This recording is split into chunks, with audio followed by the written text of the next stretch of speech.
Super. Cool. Sounds great. So yeah, I know a lot of folks, particularly folks with vertical crypto, have probably heard my background. So, and I have a tendency to repeat it and go too much into detail or whatever. So I'll try not to do too much of that. But I think it is good to know a little bit of where I'm coming from. But before I even go there, just want to thank Nicole for setting this up and giving us an opportunity to share a little bit of what we're working on and sort of the problems that we're looking at and how we're looking at them and why we're focusing on them. And also just to sort of create a dialogue and talk to other folks about how they're thinking about what the issues are for collectors in the space.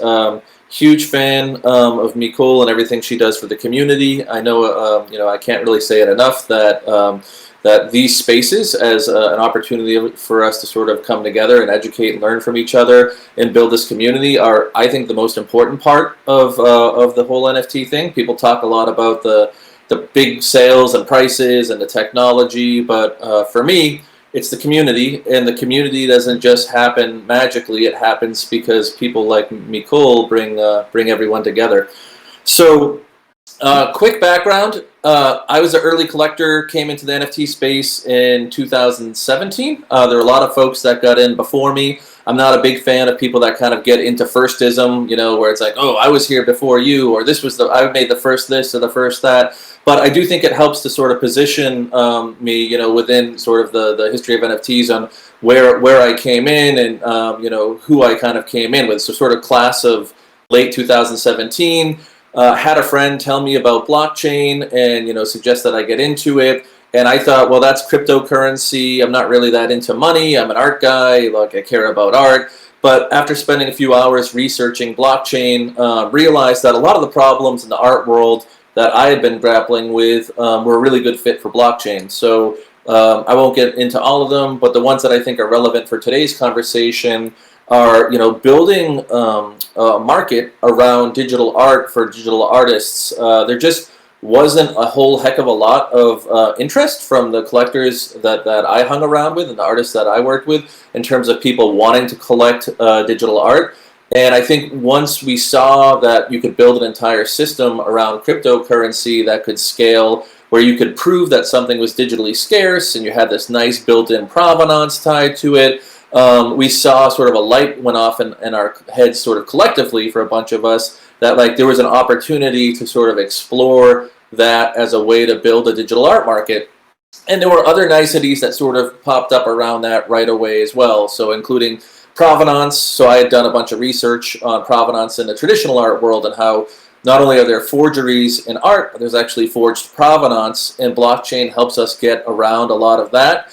And even speculated early, late in 2017 with my first article that we could have sort of these automated royalties for artists that could carry through.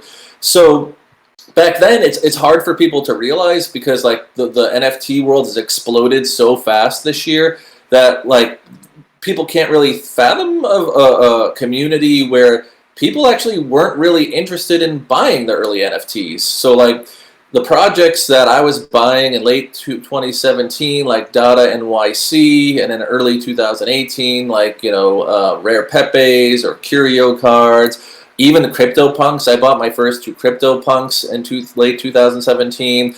Most of that stuff was available for really cheap, and even at those low prices, nobody was really buying anything, and it was a group of people that weren't looking at these things as like, hey, I'm going to buy this and in 4 years it'll be worth $10,000 or $15,000. It was, hey, if we want to try to build a better art world or a new system, we know this sort of system and approach is sort of broken, and not all the problems have been solved quite yet. But like, if we throw some money and time in and look at these problems as interesting challenges instead of reasons to just give up, then maybe as a cool creative community of artists and collectors and builders, we can build something great. So that was sort of the spirit early on. And, in 2018, we saw a lot of great new marketplaces launch, like Super Rare and Known Origin, who we're lucky to have sort of still around now and flourishing. But even 2018, 2019, there was really not a lot of interest. We had the whole ICO scam thing, and there was not a lot of interest in collecting. So the majority of the marketplaces, at first there weren't enough artists, and then they got enough artists. But then we had artists with work on the marketplaces, but not enough collectors, and most of the work was just sitting there. Like, people don't really understand when they're going gaga over like X-copy works or things like that. You could have bought, 40 X-copy works for like $150 or something like that, and like as recently as like 2019, I think. Don't quote me on those exact numbers, but like it's really a fairly recent thing that all these NFTs became sort of hyper valuable. And it's great in a lot of ways, right? Like, our vision back 4 years ago as a community was, if we all kind of push through and try to solve these problems and demonstrate through example that really the focus isn't about making a ton of money, it's about finding fast and efficient ways to support digital artists emotionally and financially through these new systems that were being pioneered. But to get to where we are today, and what ClubNFT is doing is sort of the topic of the presentation for today. What happened is, all of a sudden we had whales coming in, and then the Beeple sale hit, and like the prices of these works started going up dramatically. So someone like me, who maybe only spent a few $100s but was still one of the biggest earlier collectors, wakes up in 2021 and now arguably has like a multi-million-dollar collection, maybe even, right? And I'm certainly not the only one. And then you've got new people coming into the space that are spending a lot of money to try to build up their collections. And it turns out a lot of money is relative. So, I don't know, I haven't met one collector who isn't deeply passionate or doesn't care a lot about their NFT collection. I think I've got a partner on the call who's crying. They might have lost their NFTs. I don't know who is on. Osorubin, please mute. Yes, Osorubin, if you can mute, please. And anybody else who's not Jason, if you're not speaking, can you mute as well, please? Yeah, I'll carry on. It's we're still sort of in pandemic life, so I choose to believe that baby lost all his NFTs. Osorubin, please mute. Oh.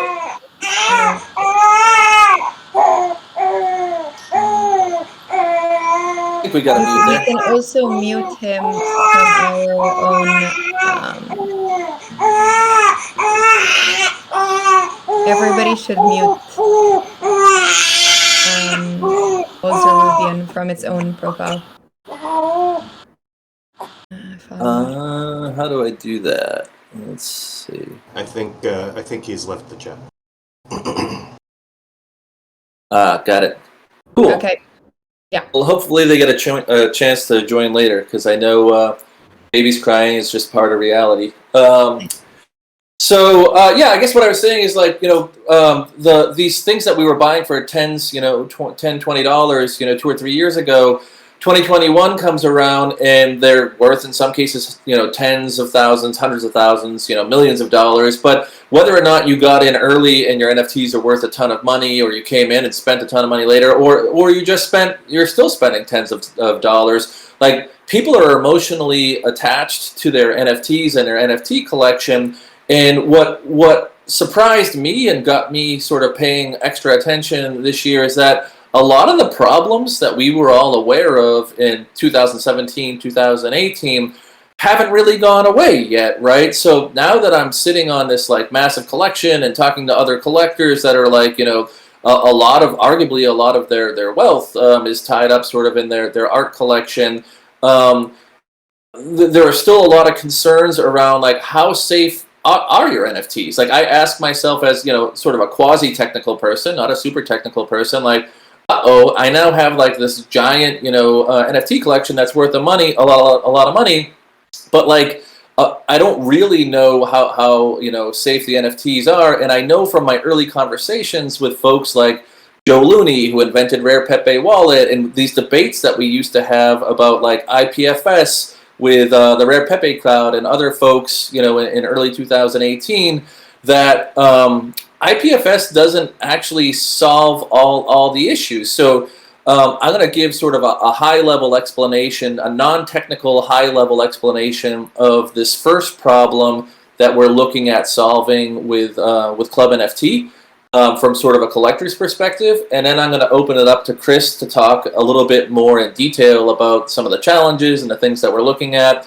And then I want to leave a lot of room for people to ask other questions. But essentially, my understanding, and this has been my understanding for a while, and I think some of the early collectors know this, is that the NFT itself, the token, is the thing that's on the blockchain, right? And that's sort of the blockchain is the immutable ledger, and you have all the niceties of the blockchain with the proven provenance, so everyone can see that you own it. There's the proven scarcity, so you know how many of these tokens were made. You can see if I sell it to somebody, who I bought it from and who I sold it to, and it's fairly well secure that you own that token on the blockchain.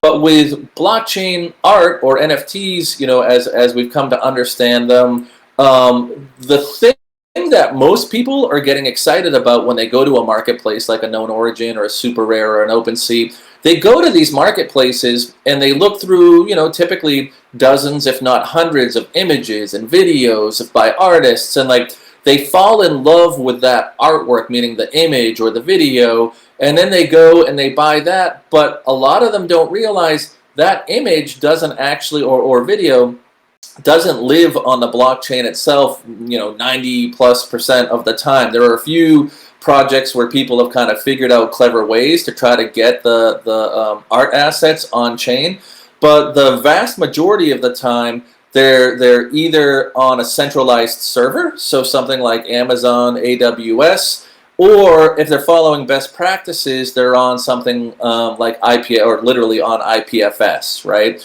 So when we used to have these debates, even back in 2018, people would be like, NFTs don't really work because, the assets aren't stored on the blockchain. And someone else would be like, yeah, but they're stored on IPFS. And that was almost like a mic drop. As soon as someone said the word IPFS, which stands for Interplanetary File System, then people would be like, oh, that must be like magical free storage, right? Like the debate almost always stopped there. But for the folks that actually got curious and kind of looked deeper into IPFS, IPFS isn't free storage. Someone actually has to pay to store those off-chain assets, or more appropriately to hash them. And Chris can get into sort of the details of what actually happens there. But the thing that you want to know and need to know as a collector is that if you're not paying, to store those works or to pin those works on IPFS, then you're probably relying on a marketplace to pay to keep those works on IPFS. And right now, with things going so well, you might think, well, what's wrong with that? I have to trust companies all the time. Why wouldn't I trust the marketplace to pay? And I agree with you. Marketplaces, some of my best friends started the marketplaces here. But what the old timers like me know is that when the market goes down, the marketplaces disappear, right? So I bought X Copies first NFT on a platform called Ascribe.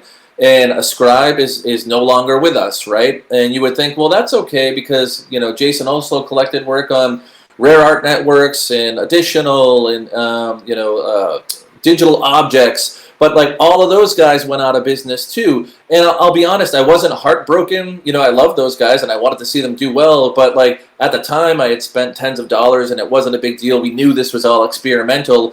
But now we've got people investing massive sums of money into NFTs, and all these problems that existed then still exist today. So if you're not paying to pin your work or to back up your work or to make sure that it's on IPFS and there's an outage or a marketplace goes out of business, you can lose your NFT, right?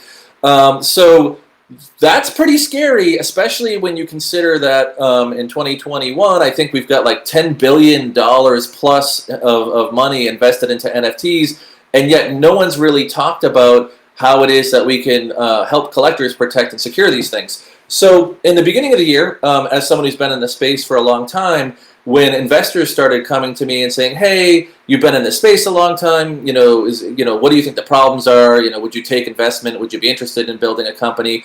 At first, I said no because I've been in startups my whole life, and startups are really, really hard. They're a big commitment, and they have a high failure rate. And I think the most obvious thing to do is to build a marketplace. And I actually, to be quite honest, I don't want to compete with the other marketplaces because some of my really good friends in this space have a 4-year head start. They're good friends and they're doing great. So I kind of waved off the opportunity to do a startup in the beginning of the year.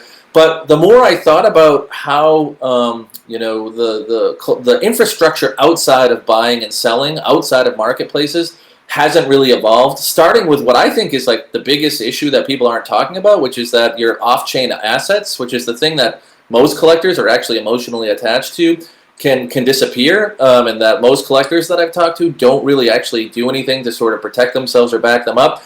That motivated me to actually start a company, take the investment, and bring in. It's the kind of problem that I can't solve personally, nights and weekends. I've spent a lot of time donating my time and energy to this community because it's given so much back to me, trying to bring artists to marketplaces and then trying to bring collectors in and then doing the green NFTs thing. But a problem like trying to help collectors protect their collections just requires more skill, money, and time and orchestration than I have on my own. So fast forward, we're starting with this problem of trying to help collectors back up their collections and their off-chain assets. There are other areas that we want to get into that are also not around buying and selling. We think there's plenty of people focused on that. Things like discovery and search and finding other collectors that might be interested in buying stuff from your collection and more community-oriented things. But I'm going to hand it off to Chris because one of the great things about starting a company is I now have super sharp engineers around me that can help me understand these problems. My skill set is actually in having problems and causing problems, which is not nearly as useful as Chris and Matt, who I have with me here today, who can actually help identify these things in more detail and try to come up with a roadmap for how we try to solve them. And I guess I'll just end by saying, before I hand it over to Chris, that all three of us are just super motivated and driven by trying to make this a safer, better place, right? So the goal here, the reason I was able to pull Chris away from Google and Matt away from his job at Schneider is because not because we think we're going to get super duper rich, because I'm not necessarily sure that that's going to happen, but we think if we do a great job of actually trying to solve collector problems and artist problems from the perspective of people that have been active members of this community, that'll be super rewarding. So with that, I think maybe Chris, if you want to talk a little bit about how we've been thinking about this backup problem with IPFS and things that we've been working on to try to help solve it, that'd be awesome. Yeah, cool. Thanks, Jason. So, by way of introduction, I'm Chris King. I'm the CTO and co-founder of ClubNFT with Jason. He's been doing stuff in this for years, obviously, and it's my privilege to have joined him kind of on this journey early this year. So, just a little bit about what Jason said. He said, somebody has to be paying to actually store these files somewhere, and that we think that person ought to be you, but he's using paying right in kind of a abstract way. We don't think that a collector or an artist necessarily actually needs to pay anybody like money or crypto to do this storage. So IPFS is really great in a certain way. IPFS guarantees that nobody's going to be rugging you and changing the image associated with the NFT, right? That's why IPFS was kind of seen as this magical solution to all of the off-blockchain art storage. So that's a really great feature. The one problem that it doesn't actually solve, that a lot of people think it does, is actually storing that file. So somebody somewhere has a hard drive where that file lives, and they are running an IPFS node, and they are making that file available to the IPFS network. Now, that's great, and that works right now because that person today is generally the marketplace. So OpenSea and Known Origin and all of these marketplaces, they're all running their own IPFS nodes or paying, some third-party IPFS pinning provider to host this artwork.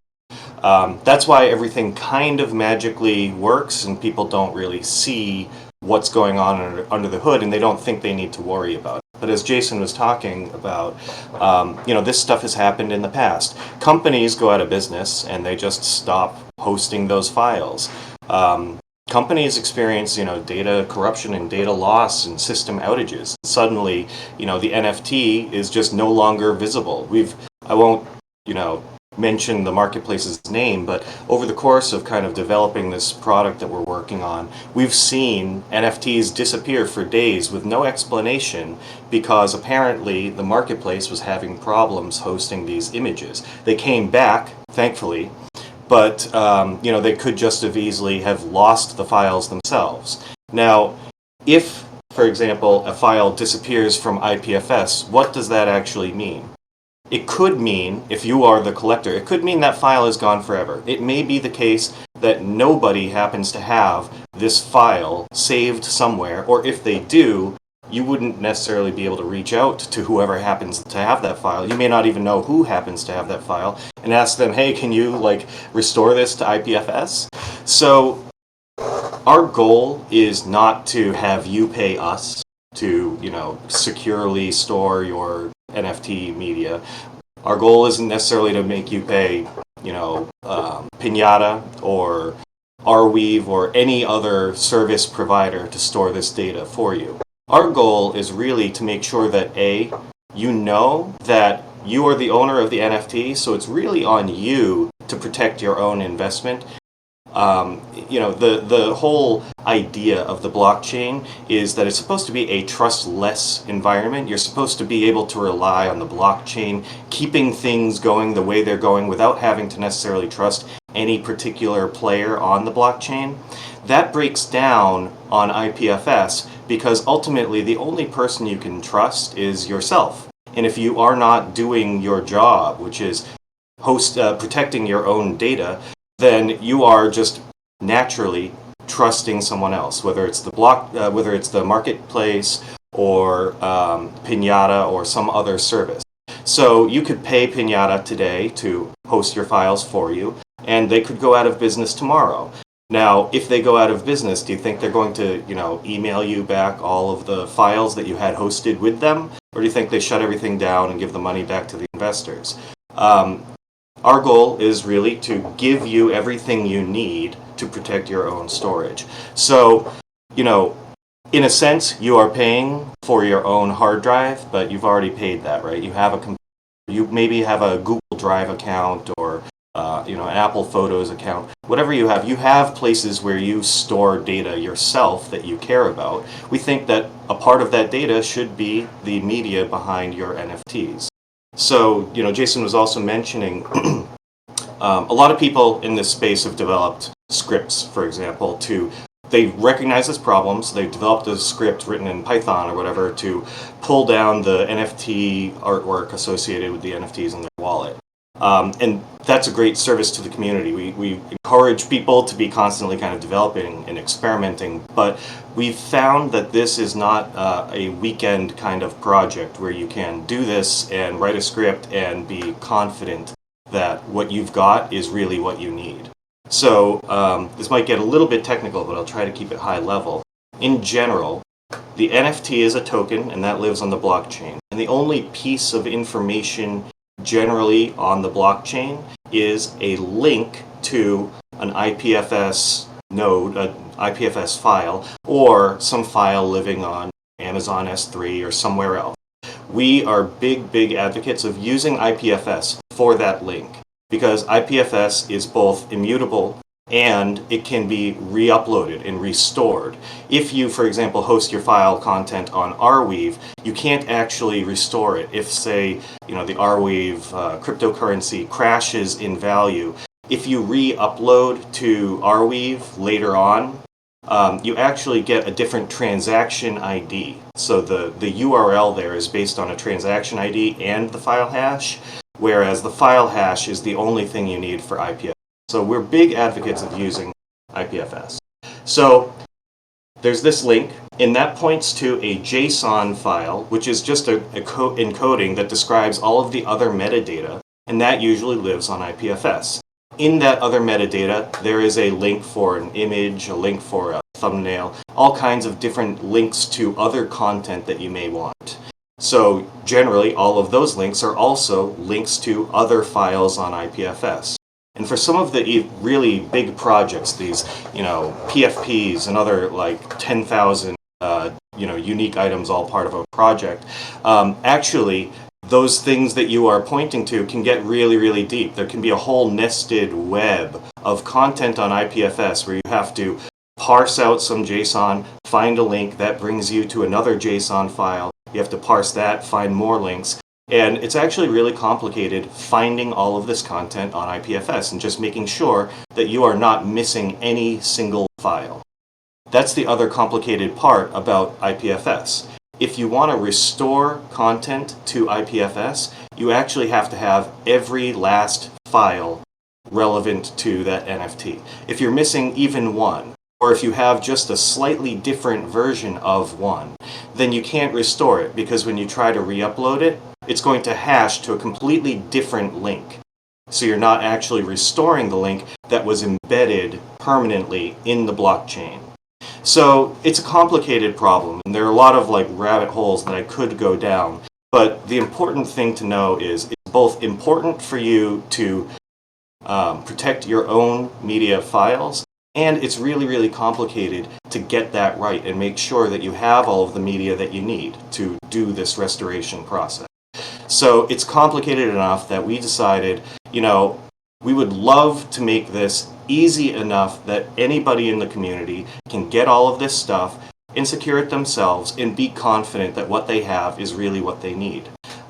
These Python scripts, even if they get you 80% of the way there, first of all, you have to learn Python. You have to, be comfortable with command line, and you need to be savvy enough to know what you're doing to even use these things, even if they were perfect, which actually they're not. They really actually miss a large number of these kind of complicated, non-standard NFTs. And again, the standard is constantly evolving, so it's kind of necessary, unfortunately, for us to, try to create a company to not just solve this problem today, but to commit to continuing to solve this problem for every new direction the community takes. If there's a brand new format tomorrow, if there's a brilliant new idea tomorrow, you're going to want to make sure that somebody's there keeping things up to date so that what you're getting is what you need. So that's kind of what we're doing. And, we brought Matt, which is Jason's brother, on. I knew Matt from way back in college. We were friends back then. And he's actually how I first met Jason, 10, 12 years ago. So we've all known each other for a long time. And it's been a lot of fun. And I wanted to give Matt a chance to introduce himself and maybe talk a little bit about some of the, interesting learnings that we've found as we're going through. This is a super complicated problem in a lot of really unexpected ways. So I don't know if that might be interesting, Matt? Yeah, thanks, Chris. Can you hear me okay? Yep. Awesome.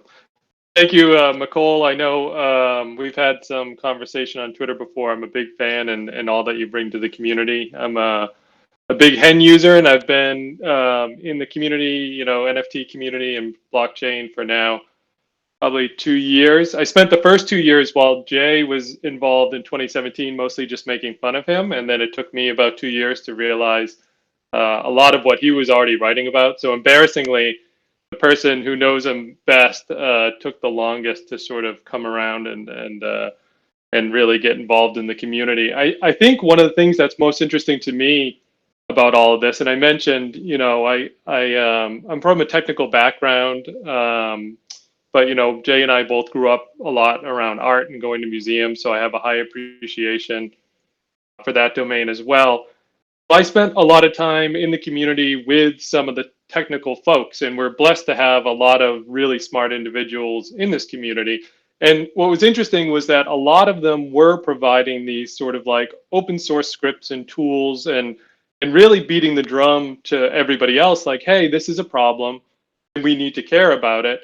And I think, Nicole, you may even remember, I mean, it was big in the early days of, Hikek where, people were actually developing scripts to help, and they were great, especially when you're dealing with single blockchain for a single marketplace. If you can constrain the problem and say, okay, contracts look like this, metadata structured like this, write a script and be pretty guaranteed that it's going to work long term. Well, even in the case of a lot of those tools, as we all know, or a lot of people know, there was a changeover in terms of some of the IPFS gateways we used, and there was a changeover in some of the ways the files were hosted, and a lot of those scripts ceased to work. And if someone's not maintaining them, then even if you do have the technical ability to run them, they may not work for you later. And the chances are they may only work for a very small subset of either, this particular blockchain or for this particular project or marketplace. And so the problem did just feel complex. There's a lot of intricacies.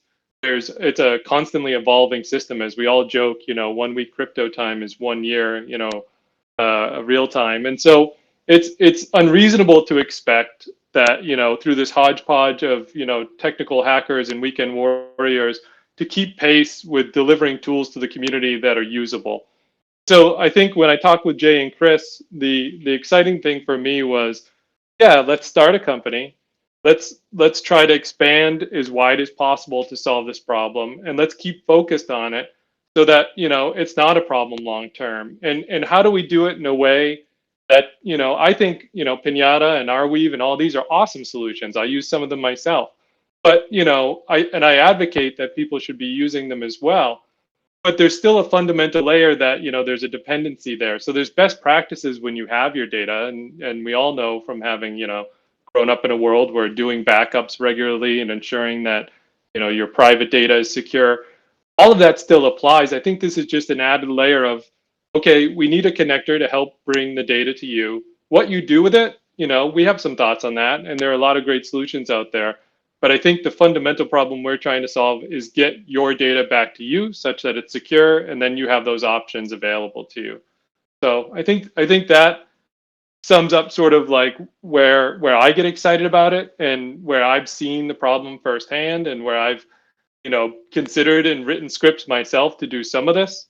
Yeah, I think it's an exciting challenge, and it has been challenging. To Chris's point, a lot of this technology is somewhat nascent, emergent. There's things that even the community, the IPFS community itself, sort of admits in terms of where it wants to get to and provide as facilities. So our plan is to stay plugged in and understand these intricacies, and sort of abstract out for the majority of users, especially as we expand the space and want to invite more and more people who may not be from a technical background or may not be familiar with some of the terms, such that they don't really have to understand all that complexity. And just before Matt, so now that Matt's finished, just before we consider opening this up for questions, I want to preempt a few of them actually by also touching again on something that Jason and Matt brought up. So I mentioned that we don't think you should necessarily be paying anybody to do this stuff. So clearly, our goal is to provide this tool for free, effectively as a service to the reason that I decided to leave Google and join Jason on this whole thing was I actually do care about the blockchain. I care about this, growing and becoming a legitimate way that people see to transfer and track and deal with assets. And I think that, solving this problem in a way that isn't, creating a new marketplace where we're trying to take, X% of all of the sales, not creating, a Arweave where we're trying to, make money off of cryptocurrency, not creating a new, better version of Pinata where you're literally paying us a month. It's really important for both this tool and all of the other problems facing collectors that we are looking to solve going down the line, that all of our solutions are just easy, trustless tools. You don't have to trust us. You don't have to pay us. You don't have to pay anybody. tools to put important parts of the collector process back in the hands of the, taking it away a little bit from the marketplace, which is still doing a fantastic service by free hosting all of these files, but putting the control over that back in the hands of the. So it's important for this tool and everything.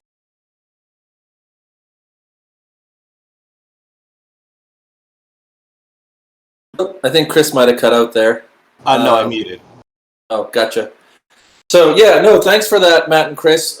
Super proud to have the opportunity to work with you guys. If you're on the more technical side, hopefully hearing Matt and Chris kind of talk about what we're doing is helpful. If you're not technical at all and you hung in, because I think they did a pretty good job of trying to break it down, know that I too am not super technical, and most of my friends that are collectors that have a fair amount of time and energy and money in this space aren't that technical either. So a big part of what we're trying to do is educate folks around the problem, because a lot of people don't even realize they have it, and that's kind of a big part of this. Is like, hey, your NFTs aren't necessarily safe. To share one stat with you, of the 700 beta users we have that provided Ethereum addresses, about 60% of their NFTs weren't even on IPFS. And when I've shared that with other folks that I know in the space, they're pretty shocked by that, right? So breaking down these more technical concepts and making it almost more fun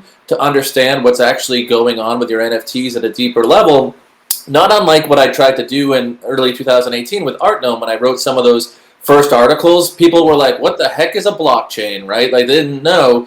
And, I think my role and where I get excited, because I grew up in a family of engineers, is to not be afraid to ask questions, to really break it down. Because, like, look, if I can understand it, I'm like the canary in the coal mine. If I can understand something, then I think anybody can understand it. So just I'm looking forward to the chance to, like, breaking down these more technical concepts that really feel kind of intimidating to collectors, and they either kind of ostrich and stick their head in the ground, or they struggle and don't feel like they can figure out exactly how it works. So with that, I think maybe I'll ask Nicole to come back, and we can take as many questions as you have. If we run over, we're all three of us are on Twitter. We're pretty dedicated to education on this side and learning together, because we're not going to pretend like we know everything as being a big part of the core of ClubNFT. There's a reason we're a club. We're called ClubNFT. It's because we're all going to work and sort of grow and learn together.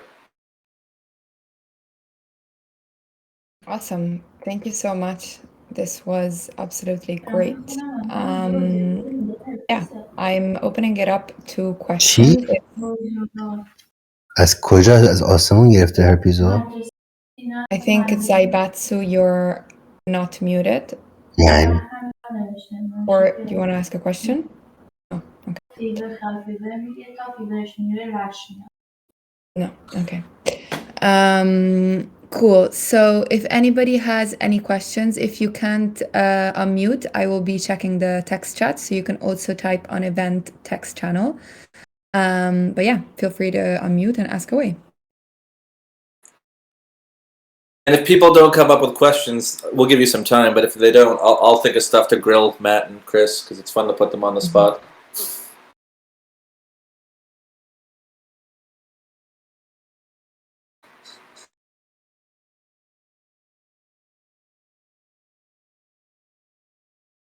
So maybe while folks are thinking, one of my questions would be, I've heard recently that CryptoPunks, for example, are now back on the block, like they put them on the blockchain.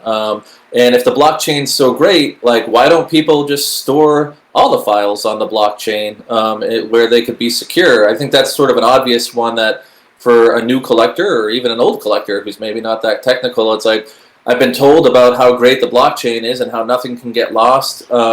Why aren't the artworks files on the blockchain? Because that's the thing that I thought I was buying or that I care about the most. Yeah, so I'll field this because it's. I'm glad that you brought up the CryptoPunks one in specific. And by the way, Gemini Matt, I see you flashing your microphone. So after I answer this question, why don't we this question? So yeah, blockchain storage, actually storing the data, the image itself directly on the blockchain, is super duper expensive. Data really is at a premium on the blockchain, and you have to pay for it. So the CryptoPunks guys, they actually solved, kind of quote unquote solved this problem by putting a new contract on the blockchain. I can tell you, doing that, putting a new contract on the blockchain, just storing the contract on the blockchain, cost them, I believe, $10,000. So if your goal is to spend, $10,000 to $100,000 to upload your JPEG to the blockchain, then you're welcome to do that. I think that, because CryptoPunks is so valuable, it made sense for them to do that. But it's actually interesting. So a lot of news was made about CryptoPunks being on the blockchain now. And there's actually a reasonable question here. Are they? They're not. So the actual CryptoPunks NFT, if you own one, that contains a hash of an image. And anyone who has that image can verify it's the correct image, and you can use that image to figure out what pixels you're supposed to be displaying for your CryptoPunk. But it's actually really interesting. The original CryptoPunks NFTs, which are still the exact same NFTs that people own, nothing has changed about them, they actually don't point to an image anywhere. They just say, here is a hash of an image, and you can use this hash to verify whether some other image happens to be the correct image for your CryptoPunk. So it's very weird. It's not on IPFS. It's not on any fixed storage anywhere. But people have written their viewers to display their CryptoPunk by knowing what that file is, downloading it from their GitHub repository, and displaying it. Right? So this is a weird little case. So now they say that all of the CryptoPunks are actually on the blockchain. Now, the NFT itself, if you own a CryptoPunk, if you look at it, it's still entirely based on that image. There's nothing in there, in your NFT, or in the contract that created the NFT, that says anything about anything being on chain.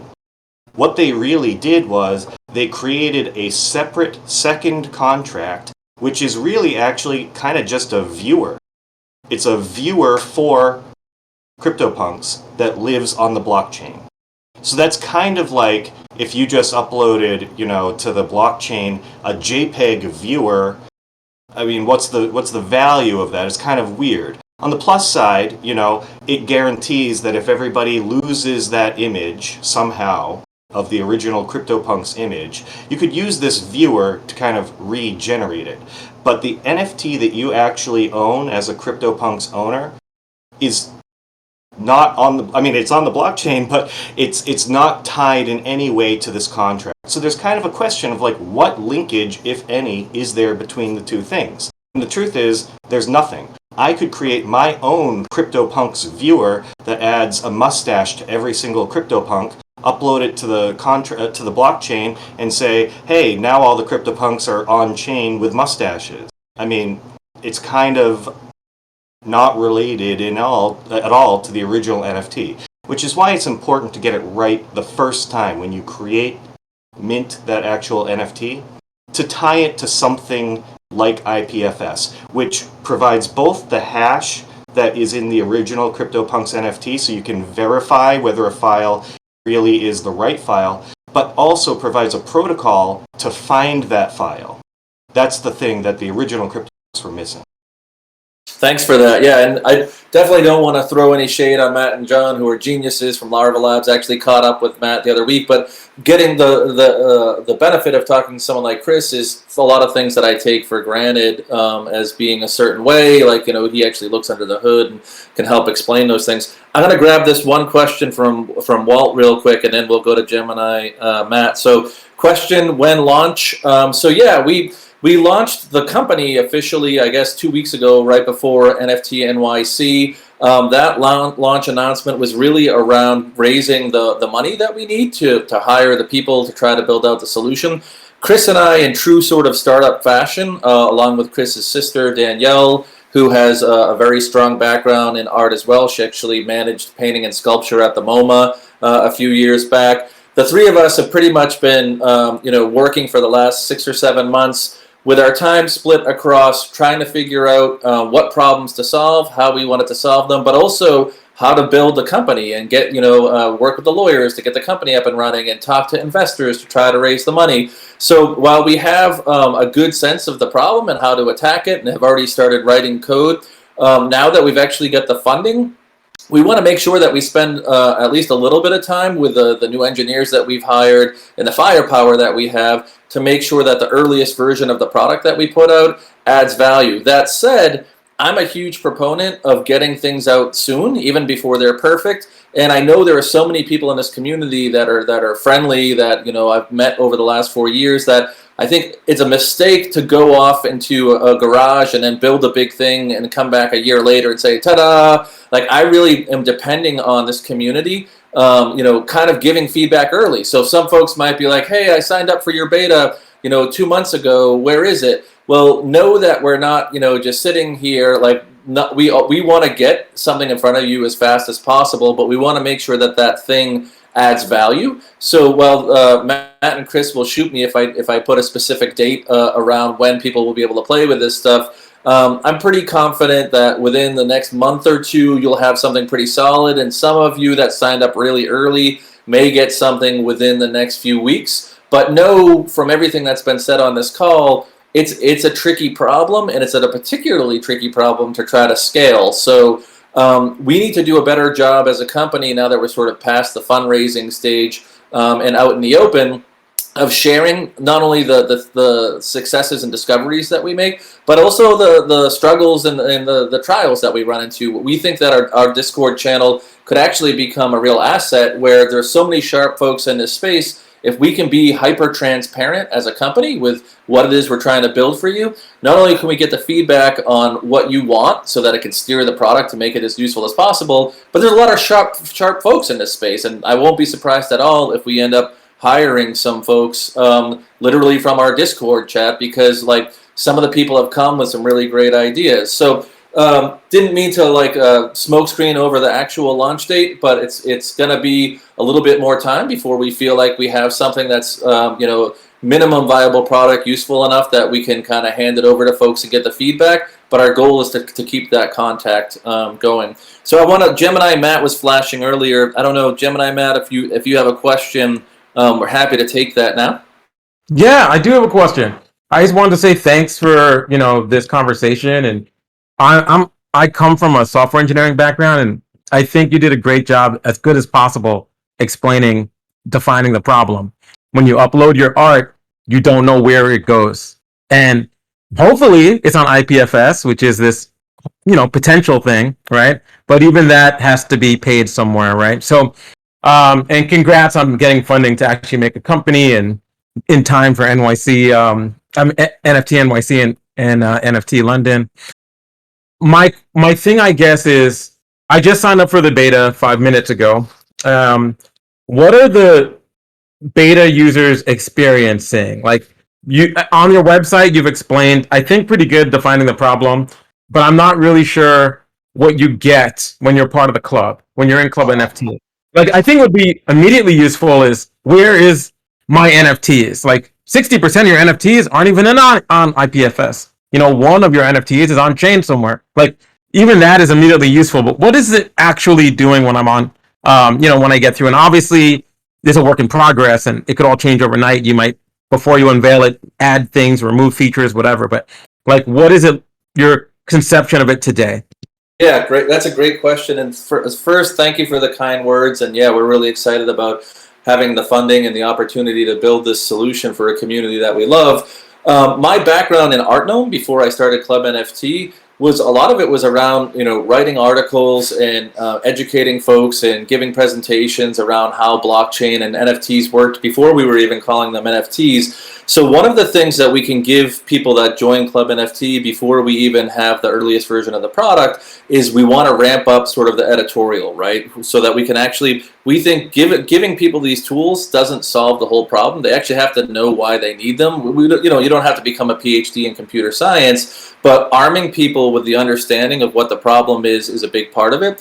So one of the things you should expect to see roll out in the next few weeks is an increasing number of articles and resources on our website that help people understand how they can protect their collections. And also you'll see we were kind of in what they call stealth mode, you know, not a great version of stealth mode because, you know, I can't help but talk about what we're doing anyway. But now we can ramp up and do things like what we're doing today with Nicole, where we can kind of reach out, community outreach, and do presentations. So that's like the first pre-product part. Now, to your point, you nailed it on where can we start. The version of the beta that we have today internally, and we're, you know, dog fooding. So for people that don't know that term, it means we're basically making sure that we use our tool on our own collections ourselves first before we unleash it on other people. And one of the things that I think we have pretty good confidence around is we can pretty quickly scan people's you know, collections based on them sharing their public address and do things like pointing out like, hey, here's the percent that's on IPFS and here's the percent that's not on IPFS, or here are the marketplaces that these come from. But to be fully transparent, the internal conversations that we had literally like late last night and this morning are, do we peel those things off and spend the engineering cycles to get people that solution first and fast? Or do we use the engineering cycles that we have to try to build out a more robust solution so that people can actually download and back up their files? And again, just being fully transparent, I don't know that we 100% have answered that question yet. That's like a thing that the three of us will probably talk about throughout today. But your feedback on how and why that's valuable is like square in the sorts of feedback that we want to get, like right in the wheelhouse of the sorts of feedback that we want to get from a beta group. So I know we started pretty early signing up beta users, and a lot of them are probably like, I've signed up twice and I haven't heard anything. But know that the goal really is to get and value that feedback. And it was a little tough to do when we were sort of in stealth. And then the week after we came out of stealth, Chris and I were in NFT NYC. So this starts to sound like excuses, and there are no excuses. Our goal is to deliver value as fast as possible. Expect to see articles on our site that kind of help educate folks. Expect to see the three of us speaking in, you know, in public more about the challenge. I can't tell you for sure whether or not you'll see the scanner that lets you see what percentage of your NFTs are on IPFS and which ones aren't, or the download you know, assistance. But I would say one or the two of those in the next few weeks. And in the meantime, I know it's a lot to ask, but we hope that folks still engage with us on Discord and actually share similar thoughts to the one that you just shared in terms of like, hey, that's valuable in and of itself, right? Because that helps us figure out how to move forward. I just want to just say I wish you luck with that, and you're being a little hard on yourself, but maybe that's a good thing. Why don't you ask the community to write articles for the blog? I mean, I love the photos of y'all with your hair, and you know, there's even people who like write those Python scripts and put all that stuff on GitHub. Them doing tutorials, people can realize how impossible it is. I think would also be useful. So just throwing that out there, and thank you for taking my question. Yeah, you're awesome. And so thanks for saying that. And it's a good reminder, not only is it being harder on ourselves, but I had a great conversation with a bunch of OGs at NFT NYC last week. And I was talking about how like, oh, we need to like hire a community manager, or we need to hire this or hire that. And he's like, you know, this is Web3. Like, you know, there are a lot of people here that are just naturally going to do their part. And we all kind of just partner. And you don't necessarily have to hire like for all these different things. We all just kind of offer the assistance to each other in the parts where we have blind spots, and it's more of a community. I think today's a great example of this call, right? You know, like I would kill to have a community manager, you know, like Nicole, but she's crushing it on her own, right? And the fact that she's interested and friendly, you know, with us and gives us this opportunity, I think just changing that mindset, it's great advice, Gemini Matt, that we can bring on other folks. You don't have to conquer it all. I think people know and trust me, having been in the space for a while, that we all bring something and can work together on it. Yeah, I do have to just inject, Jay, one thing. The community is awesome and they do a great job, but we are hiring and we don't expect the community to give us everything. So if you are interested in this domain and in this problem, You don't have to just do the work for free. Reach out to Chris or I, and we'd love to have a conversation with you about how you can help out. So just putting that out there. We're not expecting the community to build it for us, and we would love to bring you on board to help. So. Yeah, and I just wanted to say, first of all, fantastic question, and I'm very glad that Jason didn't put it on me to start making promises about anything releasing. But yeah, you can expect to see over the next few weeks and months some value coming to you as being a. So we're figuring that out as we go along. There will be stuff, and I just wanted to also. So on the text channel, latent entropy asked a question. To summarize it, the promise of the blockchain in Web3 was to replace a lot of centralized parties and private companies. But this whole decentralized technology that everybody's working on has a lot of sharp edges, leading to really poor user experience. So the response to softening that experience has been a lot of private companies being created, which re-centralizes everything. It's almost, blockchain in name only, right? So I'm not going to, go into any examples of that, but I'm sure you can all think of 100 companies that are doing something that touches the blockchain and says it's blockchainy, but, effectively, if you look under the hood, if that company goes away, you've lost everything. And if that company chooses to censor you or censor art or prevent transactions, they have complete control, and they've re-centralized this whole thing. So his question, or her question, was, do you think this trend is going to hold? And does this idea of these companies popping up in a centralized way change the value of the decentralized platform upon which they're doing all this? I hope it's obvious that, it's not necessary and required that a company approach these sharp edges and solve that problem by adding centralization. So, Pinata, as one example, like they saw a sharp edge and they said, hey, people will pay us to make this a little smoother, right? But that's not the only way to do it. So for this particular problem, we think that we found a way where it's something that you can do yourself. And that doesn't add centralization.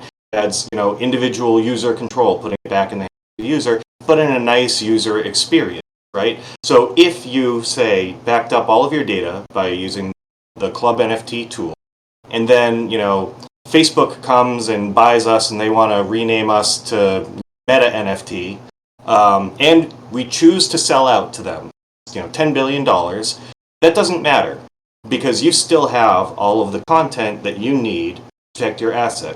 And whatever we do tomorrow isn't going to affect you. So our goal is to find all of these, sharp edges and solve them in a way that you don't have to trust us, you don't have to trust anybody except for yourself. As far as, do some of these companies that are offering kind of centralized solutions, are they harming the value prop or decentralization itself? And I think the answer is no. I think there's a lot of room in this and any market for anybody who has an idea doing things to try it out. And I'm sure that these companies are being rewarded financially, but just because, say, Pinata or a particular marketplace or anyone else is succeeding doesn't, reduce the value of what anybody else is. This is why, we're really focused on building a company here that's not competing with anybody. We don't want to kick, Arweave out of business or Pinata or any marketplace or anything.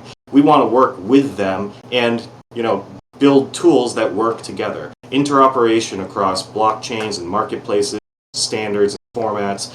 This is really important missing link that's allowing the centralization to kind of take over. I think that by providing a really agnostic set of tools that solve these problems across all of these blockchains and marketplaces and so forth, really starts to take the control back away from the solution. It's a great answer.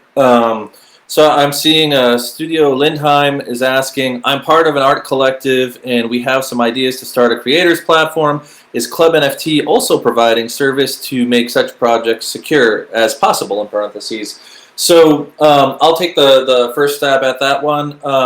One of the things that I've done from the very beginning when we started ClubNFT was try to design it in a way that we would not only not compete with marketplaces, but be complementary to them. So I think some folks might know I was the first collector on Super Rare. My good friends over at Known Origin often cite that my article actually inspired them to start their company. I literally love these guys and gals, and you know, as recently as this morning was talking to a marketplace about how we can integrate and try to help set standards for, you know, part of what the shift that needs to happen is marketplaces don't necessarily want to be responsible for being the ones that have to protect all these off-chain assets for collectors either.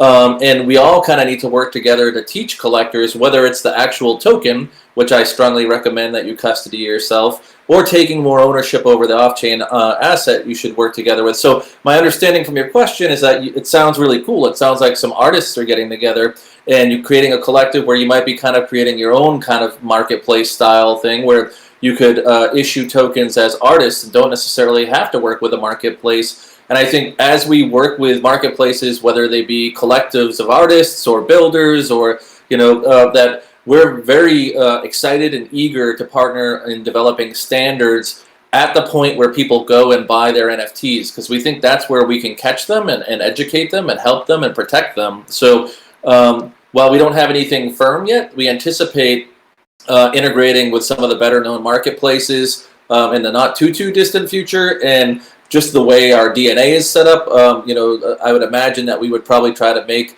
whatever our learnings are or our potential integrations available with, you know, artist-driven style cooperative marketplaces as well. It's good for us and it's good for the marketplaces to have, and it's really good for the artists. One thing, I don't want to blab too much, but one thing that people have asked me is, like, you know, my first 3 or 4 years in this space, everything I did was super pro artist, and that's what I'm known for, right? Like really fighting to try to help establish artists and artists' rights, and you know how to, you know, get artists more exposure. And now a lot of what ClubNFT is focusing on is collectors, and people are asking, like, how'd you make that shift? But the shift comes from the reality that, like, as this gets more and more popular and more artists come into the space, the only way that we can scale this up artist-wise is to scale it up collector-wise, right? And unless you've been under a rock, you know that there's a huge number of collectors out there that are just super skeptical of NFTs. And to be fair, you know, part of what I hope you take away from today's talk is that skepticism is somewhat warranted. There are still problems with NFTs. Like the people that actually love and know NFTs, you know, have been in the space for the longest, will all admit, like, there are a lot of unsolved problems. And you can either complain about those or you can try to come in and try to help solve them. And, you know, we're trying to do the latter, largely for collectors, but also to help expand the number of artists that can be supported in the ecosystem. Any other questions? Looks like they said great, thanks. Cool, thanks for the question. Mikol, any other questions coming in? Not that I can see, but I guess I have one on my side, which is a very, I guess, maybe like beginner question. But let's say that we have like artists that are, or creators, or anyone that is like coming into the space pretty new, and they're tokenizing maybe on Foundation, maybe on Super, or maybe on Known Origin. What are the first steps that like anyone should do, whether it's collecting or minting, to understand where the token data is and how can they preserve it?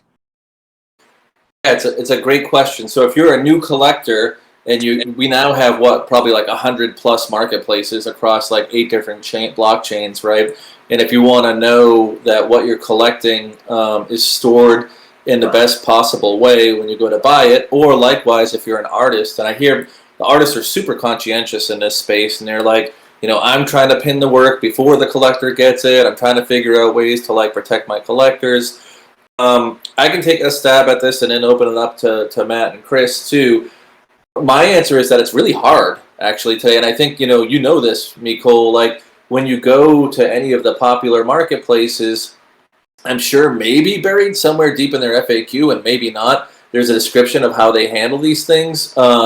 As an example, because it's a positive example, so I feel like it's okay to share it. We talked to James from Known Origin very recently, and they actually double pin a lot of the works or most of the works on their marketplace because it's a concern, and that's like them trying really hard to do the right thing, right? And I don't know if they advertise that anywhere, but I think part of what maybe ClubNFT drawing so much attention to this problem will do, but also in a very kind and partnership-oriented way with the marketplace, is once we kind of all acknowledge that this is a problem, maybe marketplaces will be a bit more forthcoming, about how they're managing these issues. I can tell you, I'm not going to call out any particular marketplace for being a bad actor, but as a collector, I've been bitten in the past by collecting on marketplaces that are now defunct back in 2017, 2018, who custodied the NFT. And I wasn't that sharp yet about how NFTs worked. I was excited and I was writing about it and telling people,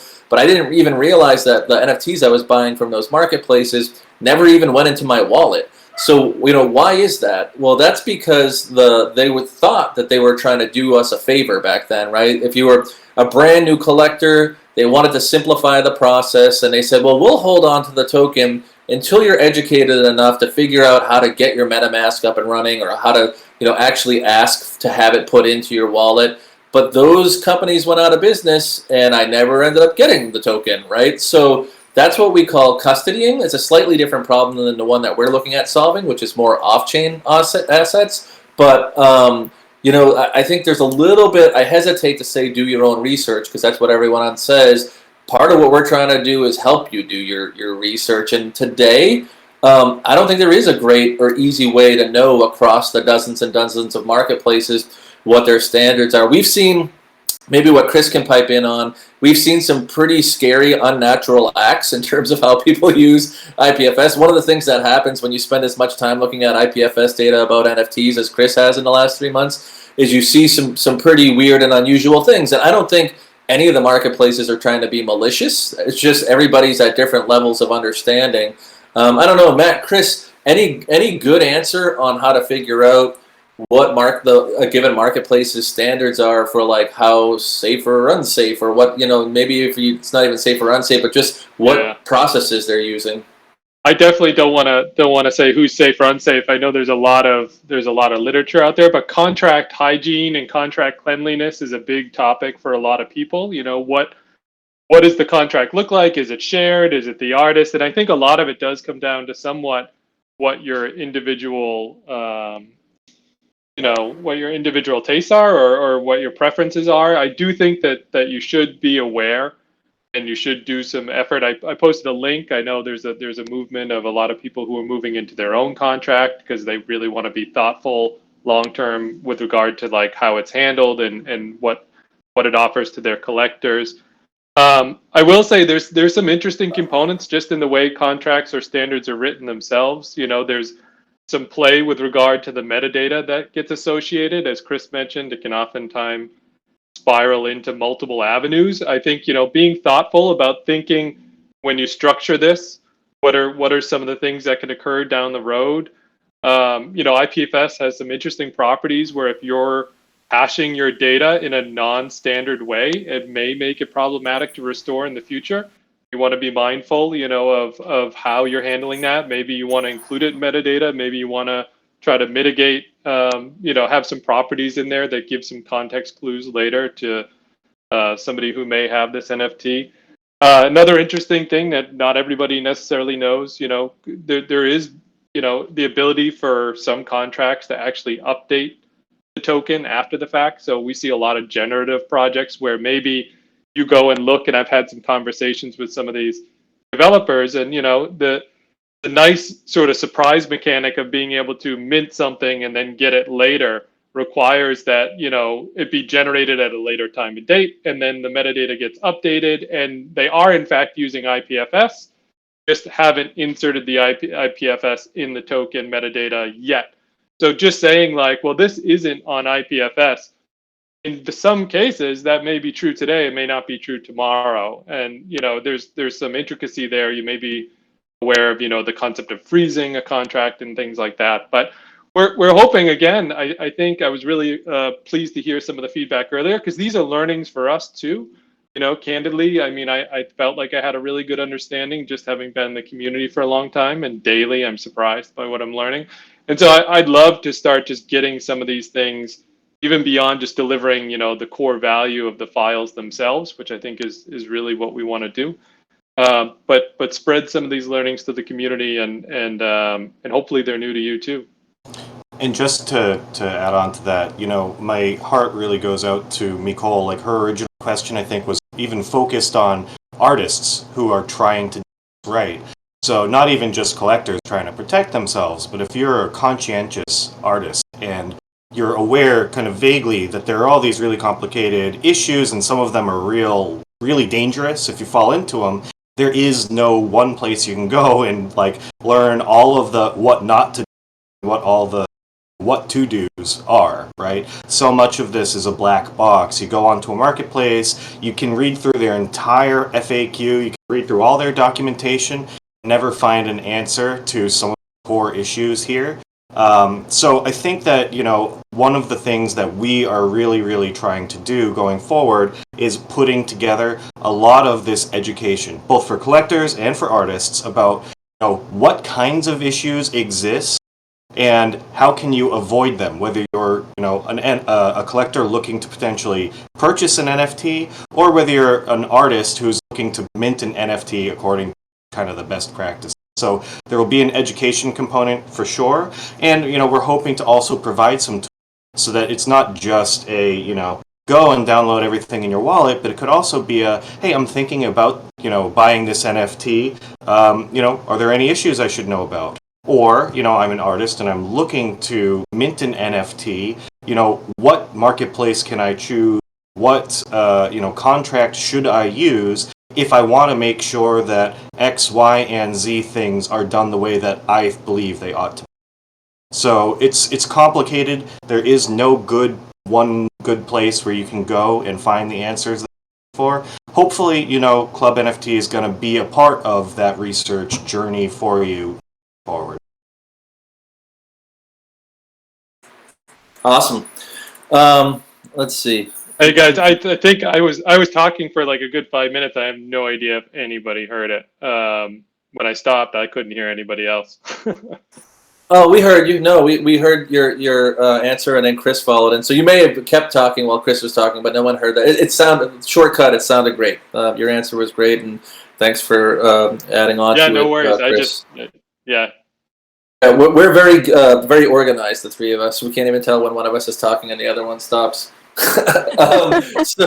So Nicole, any other questions? We've got another good 10 minutes or so if folks want to chat, or if they can certainly. I'm at Artnome on Twitter, and if you want to send me questions, I'm always happy to take them. And if they're too technical for me, you can reroute them. Matt's at Cryptom Chambers. And what's your Twitter? Original CVK. Yeah, there we go.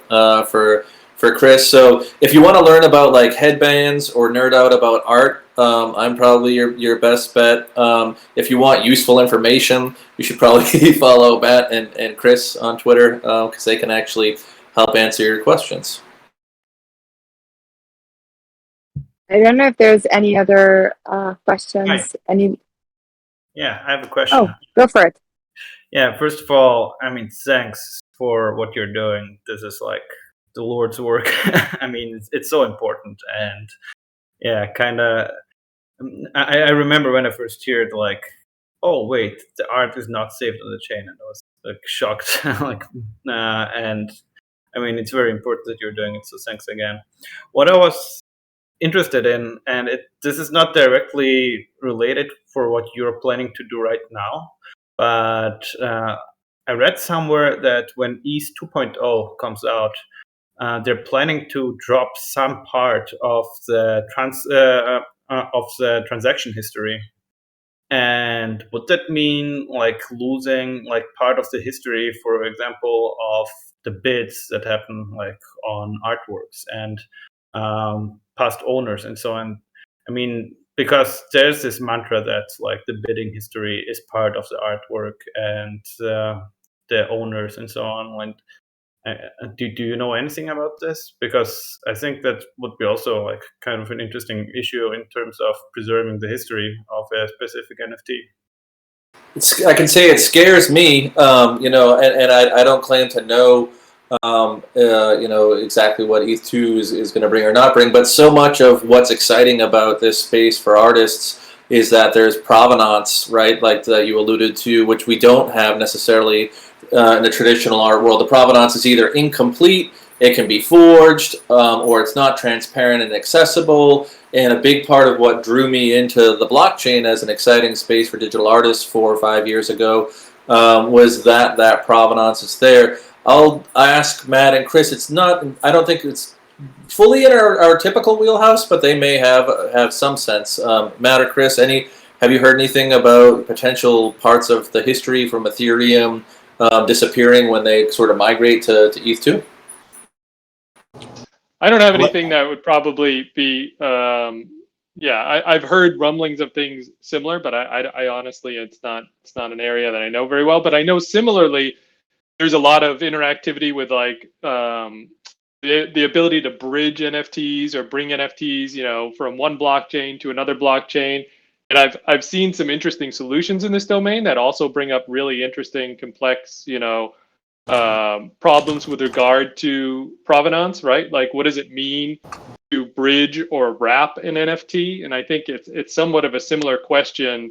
And I've been, part of some interesting discussions with collectors with regards to, we see more and more, rare Pepes showing up on OpenSea, or now you can wrap your Ethereum NFTs and bring them to Tezos. I do think long term, it's things that fascinate and interest us, and they do relate to the security of your NFT.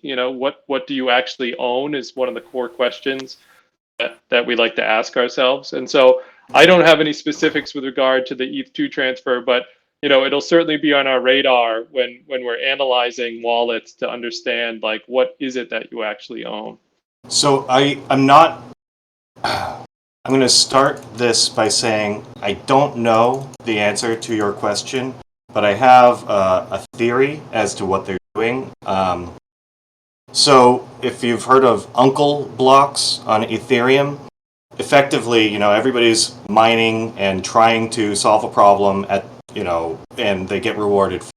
And as it turns out, if 2 miners solve that problem at almost the same time, one of them goes on the blockchain, says like, I am part of the official record, and the other one is called like an uncle block. It's like, hey, you solved the problem, but you're not part of what we all agree is the actual blockchain transaction history. Since you solved the problem, you do get a reward of Ethereum from the network, but you kind of no other transactions are built upon the block that you have mined. My assumption is that with ETH2, all those uncle blocks are part of the entire history of the record chain, but they don't actually contain any transactions that be in the other blocks. So they're effectively just garbage that if we, nuked all of that, all of the transactions, all of the on-chain events that happened are still preserved in the original chain. These are just kind of crufty pieces of information that bloat the blockchain but don't actually provide any really new information. My assumption would be that ETH2 is probably doing away with all of that history, but I wouldn't worry about losing any actual on-chain, bids or transactions.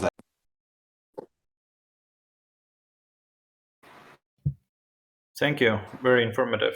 Okay. That's calming to hear. Yeah, and thank you for the question and the positive feedback too. It's highly motivating for the team. All right, Mikol, anything else? It looks like we got a question from Kata Halo. I don't know if it's the question or just unmuted. This might be an utterance. Yeah, it's interesting. Been unmuted the whole time. Yeah, Matt was talking about rappers and sort of how there's some similar issues that pop up there. It'd be awesome at some point, be cool to get the Emblem guys on, because I would love to be in the audience and learn more. Like whenever there's something that's exciting and hot and new that I don't understand, I'd love to hear and understand a bit more. Like I'm excited about rappers, but I actually, and for people that don't know, not necessarily music rappers, although I'm excited about music rappers too, but these are when you bring an NFT from one chain into another. I'm excited about the opportunities there, but I can't pretend to understand why that works or how that works. So it'd be really cool to bring those guys on at some point. Yeah, they've been awesome. They're actually in our Discord. I know we dropped the link in the room. Oh, I apologize, Nicole. I didn't have audio there for a minute. But just a shout out to the developers. They're super great at explaining and very accessible. No worries. That's a good shout out. I'll definitely try and get them on. Awesome. Yeah, I think there was a little bit of an audio glitch there for a bit, but yeah, it'd be cool to have them on. And of course, I always like to close by saying thank you to Nicole. There's follow her behavior. When people ask me, they're like, how do I get into this space and how do I sell my work or how do I start collecting or whatever? I always say the way to look at this space is not coming in and trying to figure out how to extract value right away, but how to contribute value. I think Nicole's the best example in the community of someone who came in and just immediately started amplifying other artists' voices and helping bring experts in to answer questions, and has really helped build the community. We're thrilled that she gave us the opportunity to connect today. We're also big fans of the Digital Artist Residency, where I sort of volunteer. So if you're here as part of that, I think I might have gotten one email last week from someone in a Digital Artist Residency that wanted to do a one-on-one, and when I was in New York. So I need to get back on my email to respond. But I've done a handful of those and then do the history of NFTs presentation for each cohort. So if you don't know about the Digital Artist Residency, definitely check it out. It's one of the many awesome things that Nicole does for this space. Thank you, Jason. Very, very kind. It was so great to have you on, and I'm sure we're probably going to be doing more of these as ClubNFT develops, and you guys looking forward to that. So thank you so much for coming. To you, Chris. Yeah, thank you so much for having us. It's been a pleasure, and people, feel free to reach out to us with questions. This was a lot of fun. Awesome. Thank you so much. Take care. Thank you, Bye. Nicole. Bye. Take care. Everyone.